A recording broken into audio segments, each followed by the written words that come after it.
From the national headquarters of RT America and our nation's capital. Hello again, everybody. I'm Rick Sanchez. Because there is talk of U.S. military intervention in Venezuela, which President Trump says he is not ruling out, and because there seems to be a run-up to a war with Iran, and because we're now engaged in some way militarily in 76 countries around the world. Think about that. If you're shaking your head and as you hear that number, you probably should be. In 76 countries around the world, we have some type of military presence or some type of engagement.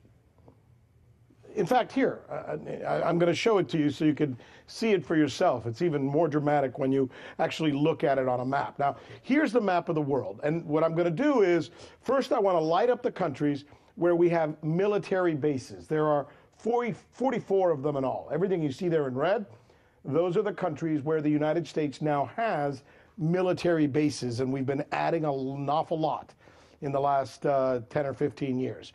Now, let's show you the countries where we are conducting counterterrorism training. 56 countries around the world. See all of those little targets right there? That's where we suspect that there are terrorists, and we have our officials there, or our military officials training the military officials of each of those countries that you see along this map.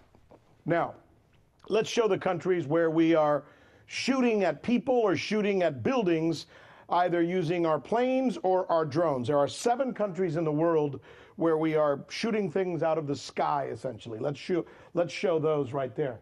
And you see that in those countries as well, and by the way, those are the ones that have that little white stripe you see right there. See, like those? And it's Yemen, and it's part of Somalia, and it's Pakistan and Afghanistan and Libya, etc. And then finally, I want to show you the countries where we have actual combat troops, boots on the ground, as we often say. Soldiers, military soldiers in those countries.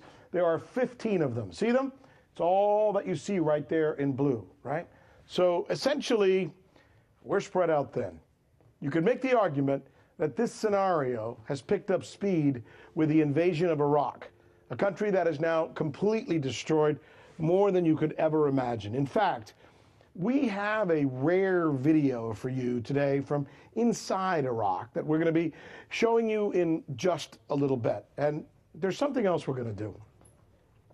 There's something else we're going to do, which I think is important. We're going to let you hear for yourself from one of the lone voices who said, if we invade Iraq, not only will we not end whatever terrorism is there or in that region, in fact, it will spread. It will be worse.